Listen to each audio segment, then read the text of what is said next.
Black History Month 2021, full of some hard conversations. Our country is dealing with civil unrest, racial tension, political divides, and teachers in our nation's schools are talking to some pretty young kids about these tough topics. NBC News Now correspondent Simone Boyce shows us who's figuring out that curriculum and how it changes from state to state. From the Tulsa Massacre to Juneteenth, there's so much Black history many of us never learned in school. So who decides how history is taught today? And with racism under a microscope, how much detail are teachers allowed to show? It's really up to the states. The State Board of Education is considering a hotly debated topic that would impact what your kids learn in school. Recently, in North Carolina, a committee of social studies educators proposed that the terms systemic racism, systemic discrimination, and gender identity should be included in the state's curriculum standards. We're going to be talking about the Wilmington insurrection. 8th grade social studies teacher Rodney Pierce helped draft the more progressive language. We have to teach our children the truth of our country. Have we made great strides? Yes, we have. But if we're being candid and we're being honest, we have so much further to go. Republican lawmakers like Lieutenant Governor Mark Robinson spoke out against the changes. It is a requirement, actually, for us to teach our students about all the terrible things that have happened in this country. But I think also what we need to teach is this. Our system of government, the American system of government, is what made it possible for us to overcome those things. We offered Lieutenant Governor Robinson and the state superintendent an opportunity to share their perspective, but we didn't hear back. In the end, they won. The broader systemic language was rejected. The state did update the curriculum to focus more on the experience of marginalized groups and their contributions. Curriculum standards are just one piece of the puzzle. When it comes to textbooks, historians like Dr. Dana Ramey Berry say it's only within the past 20 to 30 years that schools have really begun to correct overtly racist narratives in teaching materials. Some omissions are still hidden in plain sight. A number of textbooks are not really looking at the complexities of the African American experience.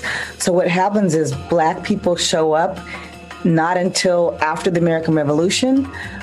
They show up as enslaved only. In this elementary school social studies textbook, the first time we see a Black person is a slave, and it's not until page 104 out of 400 or so. The caption reads, "The workers on plantations were usually slaves or indentured servants." We reached out to the publisher, TCI, and didn't hear back. According to the Texas Education Agency, 15 school districts in the state bought this material sometime since 2015 and may still be using it.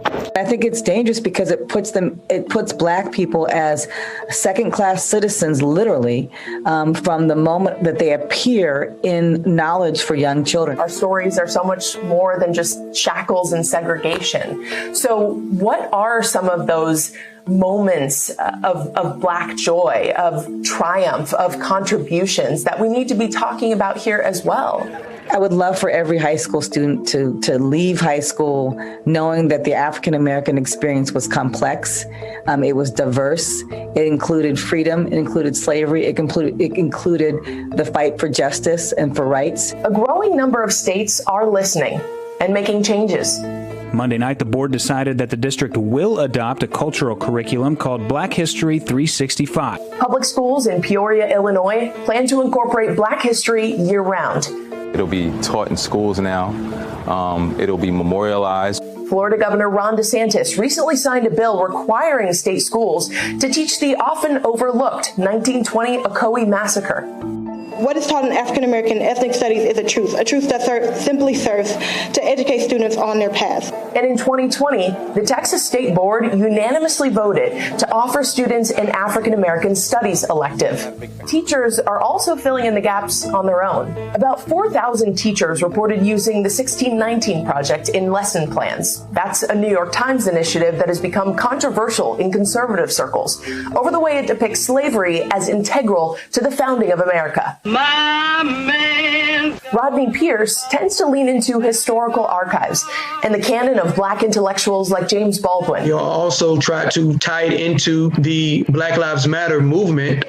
But that's led to confrontation with a powerful group of stakeholders, parents. And I spoke with the parent, and I was told that, we don't support Black Lives Matter. All lives matter. my credentials were questioned. I was very offended and I was upset. I've had a couple of incidents like that. After a turbulent year that's changed just about everything in our lives, the way we learn about our country's history is changing too. Hey everyone, I'm Allison Morris. You are watching NBC News Now. 3 big developments in our country's fight against the coronavirus. President Biden is in Texas today, visiting a federal vaccine super site at the Houston Texans home stadium. He'll talk about the government's vaccine push while he's there. The FDA about to add a 3rd weapon to our nation's arsenal. A panel meeting today voting on emergency use for Johnson & Johnson's single-dose vaccine. It could be ready to roll out in a matter of days. Like many of you, I'm excited about news that another safe and effective vaccine option could be coming as quickly as next week. Having an additional safe and effective vaccine will help protect more people faster. And the House voting on President Biden's $1.9 trillion COVID relief plan tonight. That bill includes the $15 minimum wage, setting up a showdown in the Senate after the parliamentarian ruled that hike can't be included. We'll start with President Biden's visit to the Lone Star State. NBC News White House correspondent Mike Memoli is covering the Biden administration from Washington, D.C. And NBC News correspondent Ellison Barber is at Energy Park in Houston, where the president is visiting today. Mike, we'll start with you. Biden speaking at the FEMA COVID vaccination facility in Houston. What will he address in his speech tonight? Well, Allison, we expect those remarks to be about 15 minutes long, and I assume for White House officials, we can expect that he'll address what he had talked about yesterday at a White House event when we saw him actually witness 4 vaccinations, bringing us to half a million, getting close to his 100 million goal of vaccinations within his first 100 days. Now, what did we hear from President Biden yesterday, and something he'll repeat again today? For all the progress that they've made and visiting this mass vaccination site, he'll call attention to some of the work the administration has done to get us to this point, partnering with these sports complexes in order to get as many vaccines into arms as possible. There's still a lot of work still to be done, and it's not a time to be complacent. And so certainly we'll use that as, whether explicitly or implicitly, an opportunity to pitch yet again his $1.9 trillion COVID relief plan, of course, which is facing a critical test in Congress just this weekend, Allison. Mike, the president also touring the damage from the winter storm, spending most of the day with Republican Governor Greg Abbott. Do we know how they got along and what additional help the White House might be offering? Yeah, there was an interesting moment as the president stood alongside Governor Abbott as they visited a response center in Houston, where the governor talked about how eager, in fact, the president was to get down to Houston. Said when he proposed to him during a phone conversation visiting that particular center, he accepted. He said yes before I even finished the sentence. And so all signs are, at least publicly, that these two are getting along, but very clear political differences. And it's interesting to see Biden so quickly embracing the Republican governor, doing his best to show, as he and the White House have put it, there's no such thing as a red state or a blue state when it comes to disaster relief.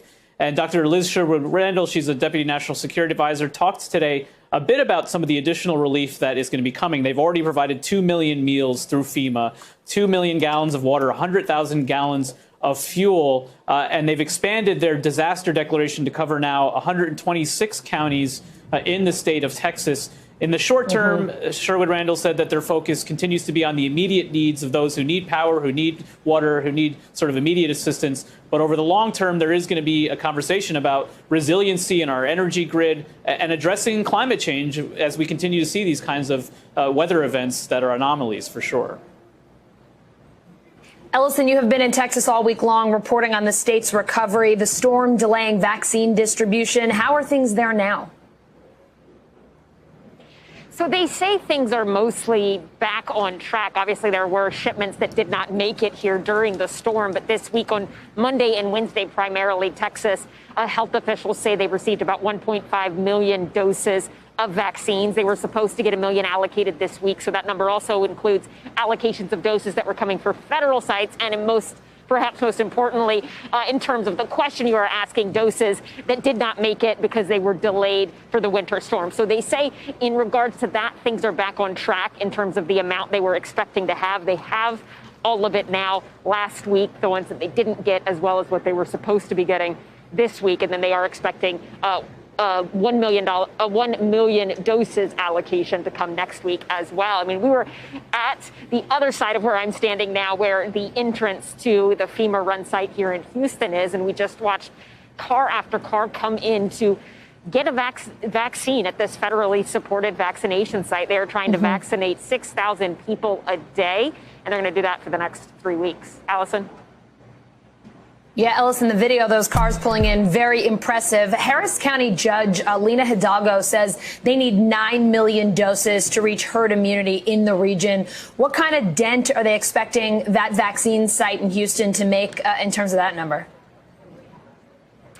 So as of this morning, if I have my numbers correct, a reporter doing numbers, I feel like is always risky, but we're going to try it and see if I can remember. So as of this morning, the state of Texas, about I appreciate the confidence. 3.4 million Texans, as of this morning, had already received dose one of the available COVID-19 vaccines. About 1.4 million Texans have gotten the second dose as well. So that means around 5.8% of Texans are vaccinated as of today. So when you're looking at that 9 million number that she gave, they've got a ways to go. But what we are told is that the expectation of the federally run FEMA site here in Houston, which is the largest in the state of Texas, is that over the next 3 weeks, they're going to have close to 150,000 people vaccinated here. So that's the biggest site.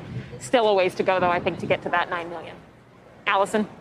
Yeah, for sure. But progress nonetheless. Mike, a question about COVID relief. The White House saying they are disappointed that the Senate parliamentarian ruled against minimum wage in the COVID relief bill. But what's the administration saying they'll do now?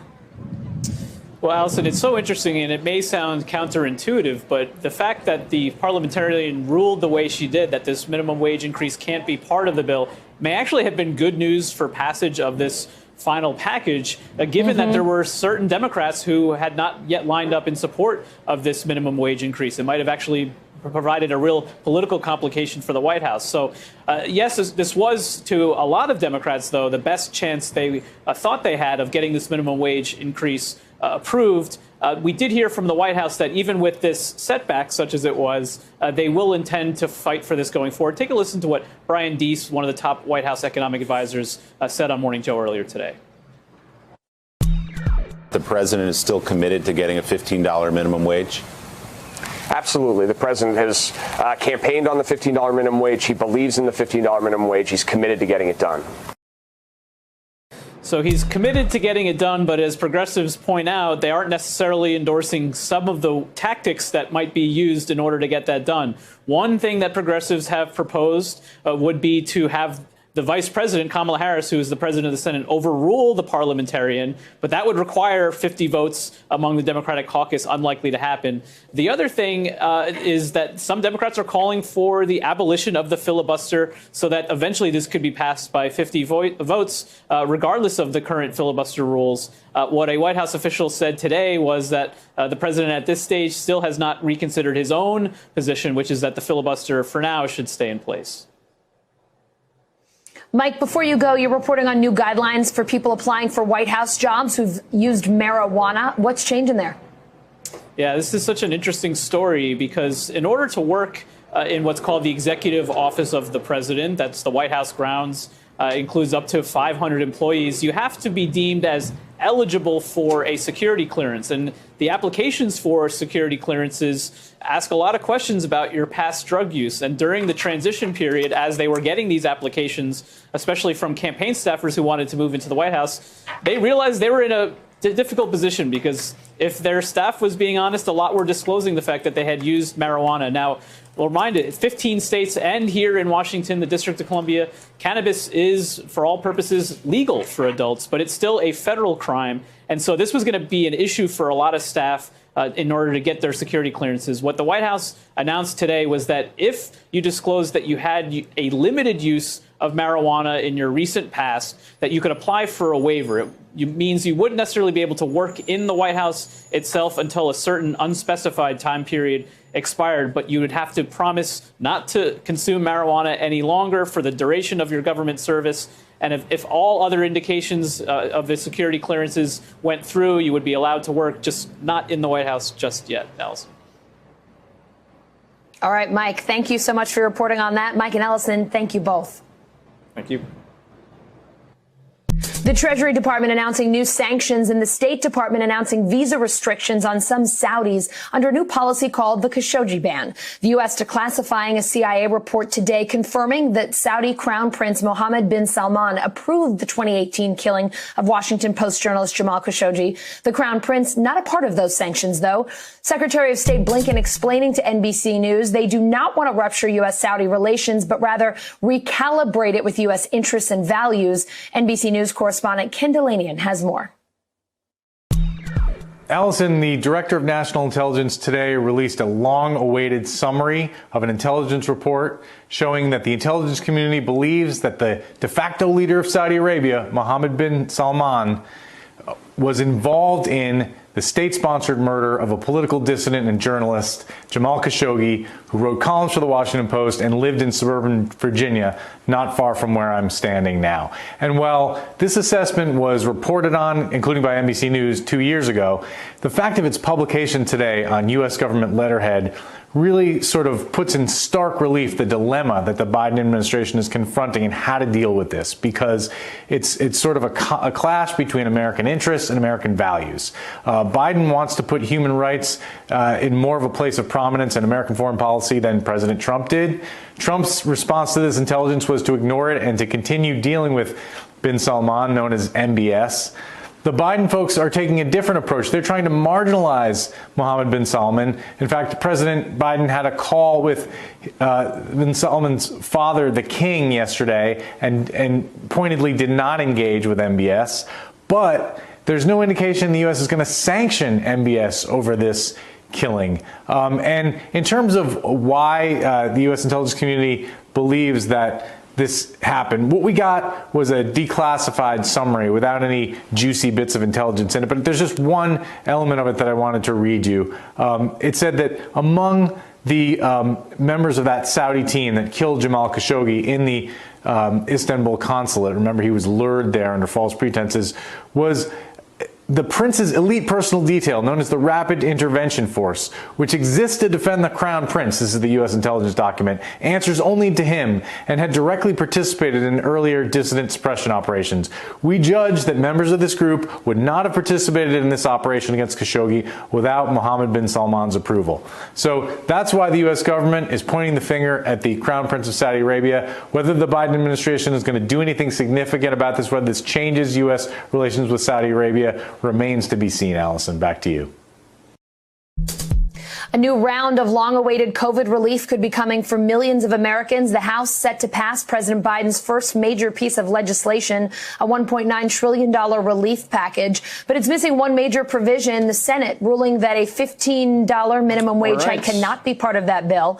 NBC News Capitol Hill correspondent Garrett Haake joining us now from the Russell Rotunda. Garrett, House Democrats voting tonight on the relief package with the minimum wage provision in it, in spite of that Senate ruling. So how do you expect this one to go?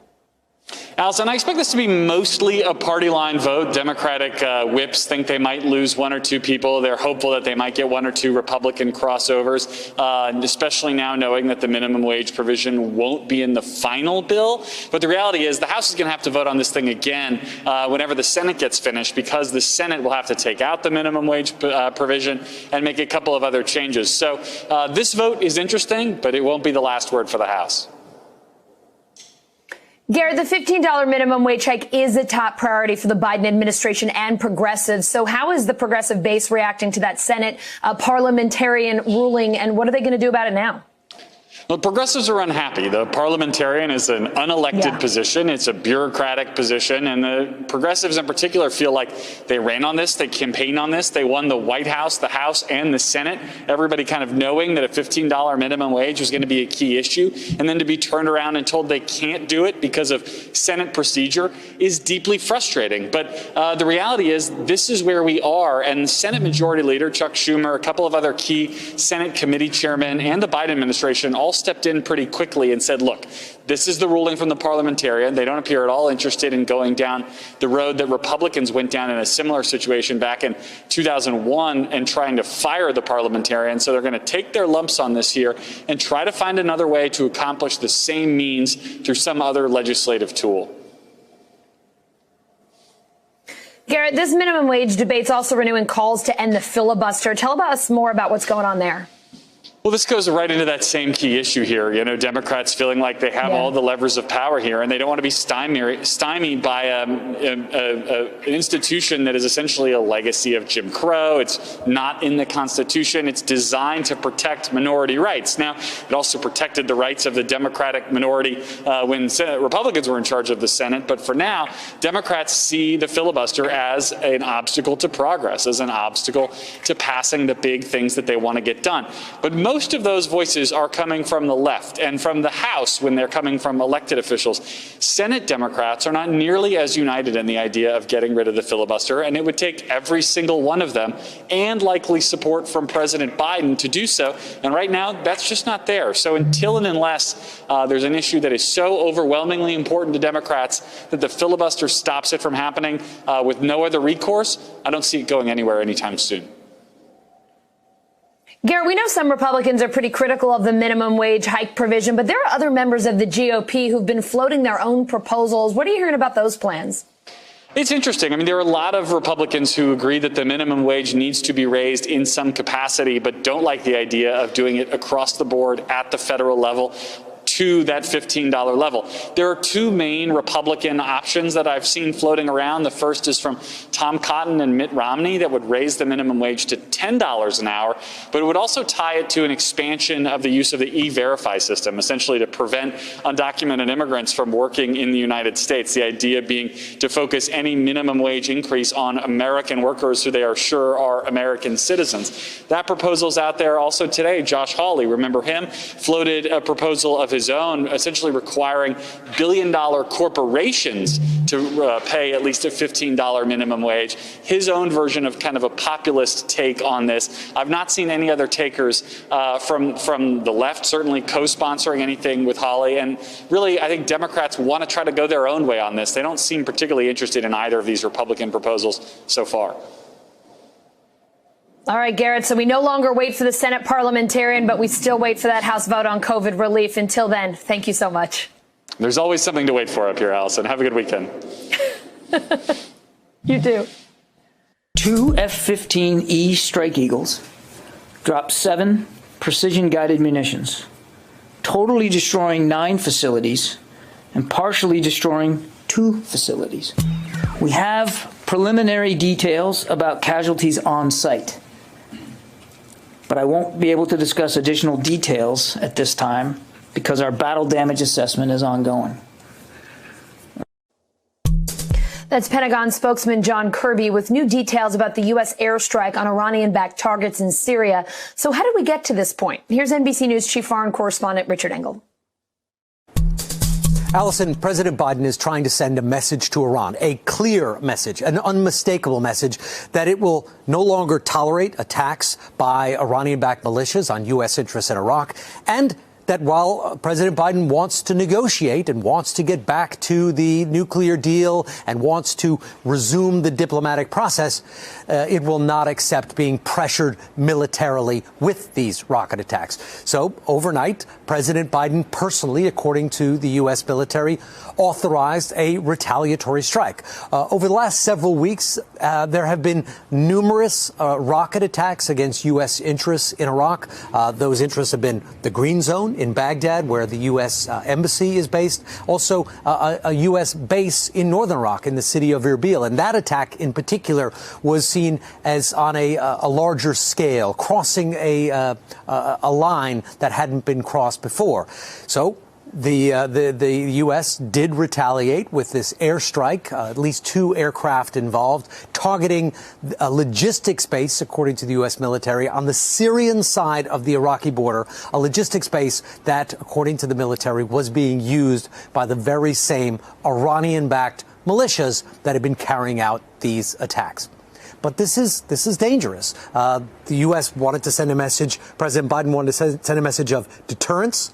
But once you start this retaliatory action, there is always the danger that it begins a cycle of violence and a series of escalations.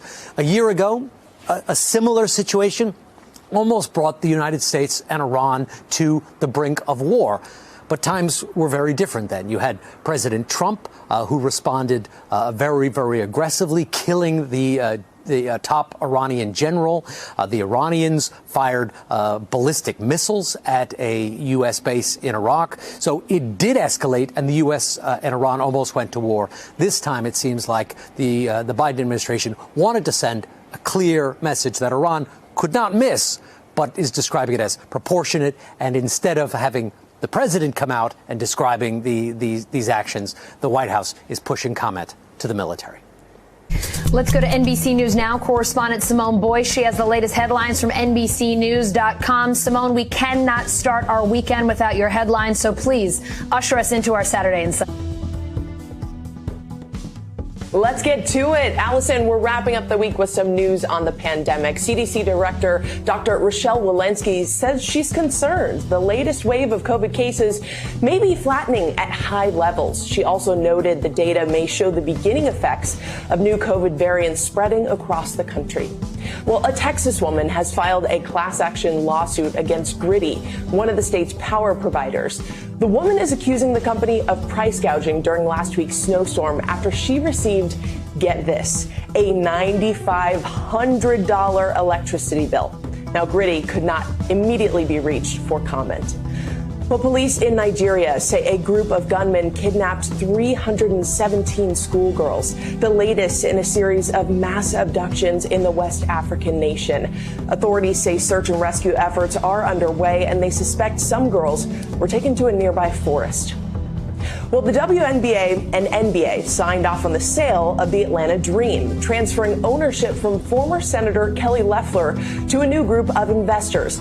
Dream players previously said they didn't agree with Loeffler's views, some even going as far as wearing Vote Warnock shirts during pregame warm-ups. And Netflix will spend $100 million on organizations that help underrepresented groups find jobs in the media business. This comes after a new study showed while Netflix made some progress in making their content more diverse, that they still have some gaps to close. Allison, that'll do it for me. I'll send it back to you. All right, Simone, thank you so much. Have a terrific weekend.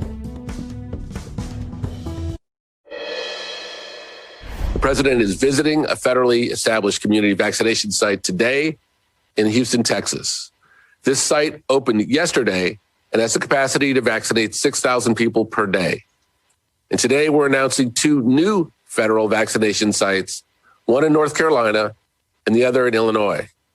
Starting in 2 weeks, the United Center in Chicago will be used to vaccinate up to 6,000 people per day. And in North Carolina, a new site in Greensboro will have the capacity to vaccinate 3,000 people per day. As more COVID vaccines become available, the White House ramping up distribution. But this new wave of doses could really test the administration's ability to get vaccines into American arms quickly. NBCnews.com senior White House reporter Shannon Pettypiece joining me now. Shannon, if the manufacturers meet their projections, the U.S. will have enough doses to vaccinate 4 million people a day by the end of March.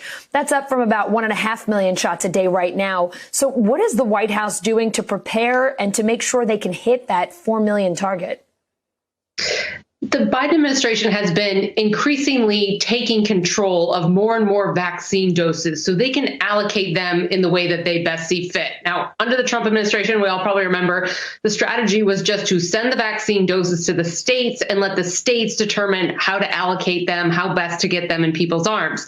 The Biden administration has now been sending vaccines directly to pharmacies, directly to community health centers that service low-income populations, and starting to open more and more of these mass vaccination centers, like you heard Andy Slavitt talking about just there a moment ago. Here's a little bit more of what he said the administration's doing.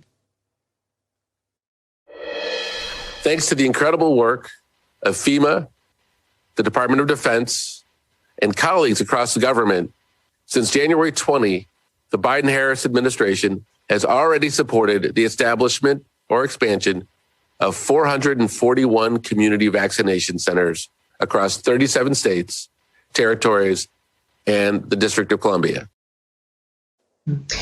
And most of these federally run centers and the retail pharmacies that the federal government is sending the vaccine directly to are targeted primarily at those groups that have been hardest hit by the pandemic. So Black communities, Latino communities, low income communities, to try and get more equitable distribution of the vaccine. But like you noted, Allison, in the introduction there, we're going to have a major surge in influx of vaccines. We could go to about 4 million from 1.5 million, more than a doubling. So they're going to have to really ramp things up, even though they've already been ramping things up over the next 4 weeks to be able to meet the demand. To meet the production that is coming from the manufacturers. Shannon, the president prioritizing getting shots to Black, Latino, and low-income communities, using pharmacies to make that happen. But what's a specific plan to connect people with those pharmacies and the appointments they need to get those shots? Right. And that's an issue that the administration has said it is a problem, especially in communities where they might not have access to the internet. So they are trying to reach out to community leaders, to faith leaders, to the people who are in direct contact with the folks in the communities that they are trying to reach. But for the more general population, and this is pretty quickly, as you can see from those numbers, going to be getting into the broader, wider population in the coming months. There's a few approaches they're looking at. One is a website called vaccinefinder.org. If you go there now, your state probably not included. And if your state is included in it, you're probably just going to see a lot of out of stock or no appointments available. But the idea behind this website is to be a one-stop shop portal for people to go to, put in their zip code, and be able to search and find, every pharmacy, grocery store, mass vaccination site in their community and see which have doses available, which have appointments available, and have a better idea of where to go to, rather than basically calling around to every pharmacy you can think of and asking if they have any doses, which is what many people are having to do right now. Oh, so many people doing that right now. We just keep hearing horror story after horror story. Shannon, Germany has more than 1 million unused COVID vaccines that are just sitting in storage, partly because people are reluctant to take them. Now, we don't have this issue in the U.S. right now, but what's the administration doing to prevent that from happening here when we have many more doses available? And administration officials and public health officials do see that as an issue we are going to face in the coming months. As hard as it is to imagine right now, when you see the lack of supply for all the people who want it out there, we are probably only a few months away from being to the point where the supply is exceeding the demand. And there's a big communications messaging underway, and a lot of things the administration is thinking about doing to encourage people and get over that vaccine hesitancy. All right, Shannon Pettypiece, thank you so much for being with us. Thank you. Walmart stepping up to help vaccinate small town America, the nation's largest retailer, saying it can vaccinate millions of people a month and will focus on rural and underserved areas. NBC News correspondent Stephanie Gosk spoke to Walmart's CEO about how they're trying to increase access and how else the biggest box store in the world can help in the fight against COVID. Hey there, Allison. Here's a fact you may not know. 90% of Americans live within 10 miles of a Walmart, and a lot of those stores have pharmacies that are ready to start vaccinating people. Some have started, but the CEO, John Furner, tells me they are ready to do a lot more. 13 million. That's how many people Walmart is capable of vaccinating a month, according to U.S. President and CEO John Furner. The nation's largest retailer isn't quite there yet, but they are ramping up. You are in 35 states, over 1,400 stores. Are you getting the supply that you need to operate in all those places? The supply is getting better. We think we can do up to 13 million doses a month. We've already given about 500,000 just in the last few weeks, and we think we can get to, a really big number. You've said that you're focusing on underserviced areas. What does that mean, and how do you select those areas? We're in 5,000 communities with a facility of some type. And so our team, along with the CDC, they've been looking at all sorts of data. We have a supply chain and we have a team of people who are in a lot of places in the country. There may not be other options for them to get a vaccine. So we can play a really important role for communities that may not have just an easy path to find someone that can help them get a vaccine administered. For a lot of people, John, trying to get an appointment for a vaccine has been a nightmare, to say the least. How can you keep Walmart from being another place on the list where there are supposed to be appointments, but no one can seem to get them? Yeah, great question. I'm really proud of we've got a product management and technology team, and they've been working around the clock for weeks to get a scheduling system built, put together, and they did this in a way that's really user-friendly. So you can sign up at walmart.com, or you can go in the app, provided that you're eligible. Then if there is supply and we've got the ability to get you the shot, then we'll get it set up and do that.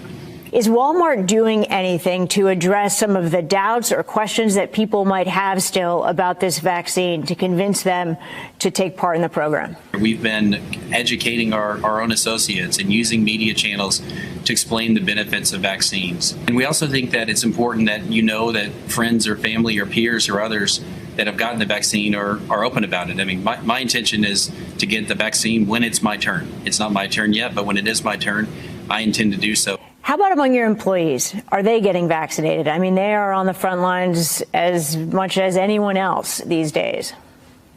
We hope they do, and we're encouraging them to do that. There will I'm sure people that will decide to do this, and there may be some that decide not to, and hopefully we can get them the right information so they decide it's the right thing to do. But we are leaving it, of course, to our associates to make their own decisions. Walmart says as the vaccine supply grows, they hope to expand vaccination sites to all 50 states. The company's success, Ferner says, will rest on the strong relationship between pharmacists and the customers they serve. Many of us know our pharmacists. We know our pharmacists by name. We ask our pharmacists advice, and they love doing that. That's what they went to school for, and that's the reason they got into this, is to make a difference in health outcomes and help people with their health all across their lives.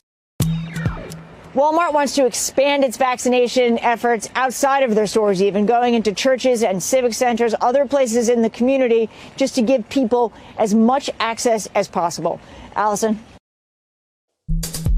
Cheating the system with a 7-digit code. In California, some ineligible people are cutting the line for the COVID vaccine. NBC News Now correspondent Simone Boyce did some digging to see how that's possible. I'm not over 65. I'm not a healthcare worker or first responder. There's no way I can get the vaccine in California right now. At least, that's what I thought. Until this website, myturn.ca.gov, told me I am eligible, and all it took was a 7-digit code. The person who gave me the code works in TV and film in LA. They got it from industry colleagues, and they're not eligible either. The codes are supposed to reach marginalized groups, like the ones Jim Mangia serves at St. John's in South LA. We're noticing a lot of people that don't qualify for the vaccine at this time, mostly young, white hipsters from the West Side who are taking up all the appointments really quickly as soon as we open up the links. And they are crowding out seniors of color, low-income communities from getting the vaccine. We weren't able to get a state official on camera, but the Governor's Office of Emergency Services did provide this statement. These codes are for use by impacted communities, and if these codes are improperly used by those not in these groups, appointments will be canceled to make sure the appointment slots go to those who need them most. In this case, a nonprofit we were working with shared it with the community it serves, and a member of that community shared it more widely. Is it an aha or is it a no-duh moment, honestly, when we think about this? Louise McCarthy is the president of the Community Clinic Association of Los Angeles County. She thinks this could have been avoided if the state asked community clinics for insight. It's not new that there are people who are happy to jump to the front of the line. That's not news to us. What's really critical is the health centers know the communities they serve. Talking about seniors over 65, a link is not going to get them access. What gets them access is a human being on the phone talking them through and making the appointment on their behalf. And that's what community-based organizations and community clinics and health centers do. Now, local health centers like St. John's are tasked with not just administering doses, but policing the system too. Yeah, we send them emails and we ask them if they qualify in the tier. And I have to say, most people are honest about that. But that's another level, another layer of follow-up. Do you have any idea how many people may have been able to get the vaccine through your center, even though they weren't eligible? 90% of the folks we've given vaccine to are people of color. So clearly, our patients, the systems that the workaround systems we've created are allowing our patients to get in and allowing the community of South LA to get in. But I would say that's probably about, 8 to 10% on any given day that you kind of like, I don't think they're a health worker and they certainly don't live in South LA, but they got through. In all honesty, I did not make a vaccine appointment through this website, and I checked back a few days later to find that the code that I was using no longer worked. The state says that they've canceled all appointments made with these runaway codes and that they'll continue to monitor the situation going forward. When we reached out to the state to ask if there were any repercussions for improperly using the code and if anybody has been punished for doing so, we didn't hear back. We need vaccines that are effective and well tolerated, and importantly, ones that are simple to deploy. Vaccines are our primary weapon in countering and controlling this threat. With the data on hand, we now see that the Janssen vaccine candidate checks nearly all the boxes. The Johnson & Johnson vaccine checks all the boxes. That's straight from the VRBPAC meeting on the J&J shot today. That panel unanimously endorsing the vaccine. If the FDA grants emergency use authorization, which could happen this weekend, this shot will be the third in our arsenal against COVID-19. Public health physician Dr. Chris Purnell joins me now. She also participated in Moderna's vaccine trial. Dr. Purnell, Americans could start getting the Johnson & Johnson shot next week. What should people know about this single-dose vaccine? I think what's most important for people to know, Allison, is that it's very good at preventing severe disease, meaning it's good at preventing hospitalizations, meaning it's good at preventing intensive care use, and it's good at preventing death. And because it has a longer refrigerator shelf life, we'll be able to use these vaccines in more mobile locations. Shipping it will not be as much of a challenge as has been with the mRNA vaccine, the Pfizer one in particular. So this is good. We're adding another tool to the tool chest. We've been covering barriers to vaccine access for Black and Latino Americans, including confidence in the COVID vaccine. Could a single dose shot help with that at all?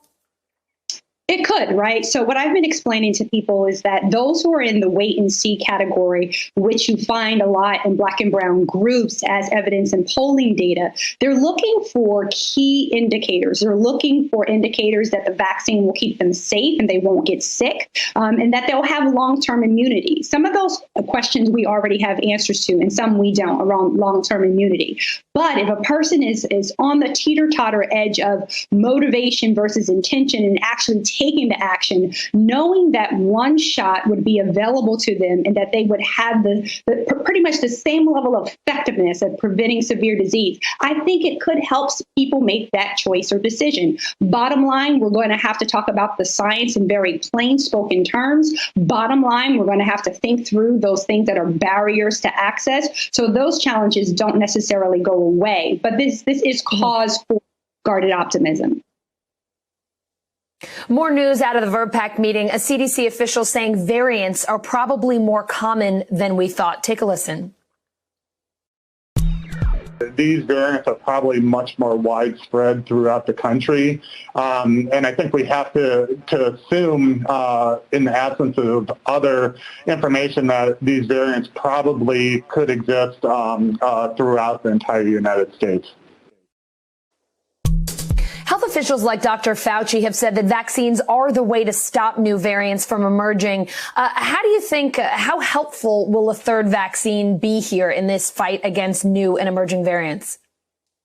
The third vaccine will be helpful because we'll be getting more people safe and we'll be keeping them safe. But bottom line, I want to emphasize to people, The virus needs a host to replicate. So if we're all doing those baseline public health measures, like practicing frequent hand hygiene, wearing our mask in all situations outside of our household, practicing physical distancing, and avoiding crowded, cramped indoor spaces, that's going to do a lot to stop the spread of the variants. Unfortunately, in the United States, we've been slower than our peers around sequencing and doing surveillance for variants. So what we don't know has hurt us in a way, but now we're gearing up to be more informed, and having that information will be useful, but just knowing it doesn't stop the virus itself. It's the actions, it's the behaviors, and we need to do all of those I just mentioned. CDC Director Rochelle Walensky saying this virus is not yet done with us. Here she is. Things are tenuous. Now is not the time to relax restrictions. We may be done with the virus, but clearly the virus is not done with us. We cannot get comfortable or give in to a false sense of security that the worst of the pandemic is behind us. Dr. Purnell, what's your advice for viewers who are waiting to get their vaccine? My advice to people who are still waiting is that you don't need to wait. Let's get answers to your questions. Let's quell your fears and concerns. Let's get you the information so that you can have a movement along that decision journey. Waiting only puts a person at increased risk. And I have this conversation daily, Allison. I have this conversation in community every day, whether it's through virtual means, a text or a phone call, or a senior here in my home, in my building here in Montclair. It's so important that people understand that they don't have to wait if they're already eligible. And for those who are yet eligible, I want them to get in the position to be ready to make a decision when their time comes. And we have to do our part in public health. So we have to keep speaking about the science and the data, and we have to keep working through those access barriers. Dr. Purnell, it is always great to have you on. Thank you for all of your wonderful medical advice. We appreciate it. Thank you. Twitter experimenting with a new subscription option called Super Follows. It lets people charge money for additional exclusive content. A big change for the platform. NBC News senior media reporter Dylan Byers joins us now. All right, so Dylan, how does Super Follows work? So it works like this, Allison. Effectively, if you are a creator, an influencer, an expert in your field, and you have commanded a following, you can start to charge members of that following for more access to exclusive content. And that could work in all manner of ways. Let's say you're a musician who wants to give super fans early access to some of your music. You could do it that way. Let's say you follow the stock market and feel like you have advice or tips or early breaks on how a stock is going to go, and you want to charge your followers for that. There are myriad ways in which you can see this working. And you can implement any sort of subscription fee you want. You could charge people 50 cents $1 per tweet, or you could charge them far more, depending on what you think you can command from that audience. So, Dylan, Twitter, like a lot of social media platforms, depends on ad revenue. What's pushing this shift? Yeah, Twitter depends on ad revenue more than most, and yet they don't draw the same kind of advertising revenue that a behemoth like Facebook or Google does. And so they need to diversify. And so what Twitter has said in a statement to us is they're sort of re-examining and rethinking the incentives that they give users in terms of how their business model works. And if you introduce a subscription service, you can start to diversify that revenue stream if you're Twitter, because you're skimming a little bit off the top of everybody's subscription. It's not much, it's just 5%. But if enough people use this Super Follows feature, that begins to become a potentially lucrative business for Twitter itself. So, Dylan, have other social media companies tried this before? Has it worked? I'm not someone who's in a position to capitalize on super following, so I wouldn't have been part of it anywhere else, hence the question. Yeah, I mean, they have, and it's actually what we're seeing is a shift towards more of these subscription-based services where the user, him or herself, gets to create their own subscription business. And the reason for that is because you've basically got people who have generated these followings and are looking for ways to make a business out of them. And so you're seeing this shift away from purely advertising reliant models two models that basically give the creator incentives to stay on the platform. If you're a Twitter user who has a huge following and there are other social media companies that you're competing with, you will stay on Twitter if you think you can make money there. And yes, other people are doing it. There are newsletter businesses that are doing it. Clubhouse, the sort of latest hot social media app, will eventually something like tipping or subscriptions or even tickets, where you could sell tickets in order to gain entry into a room where people are having a conversation. This is a trend we're going to see across the board. And I believe we're going to be seeing it at places as big as Facebook and Google as well. Wow. Dylan, you always know so much more about social media than I could ever hope to. Thank you so much for coming on. Thank you.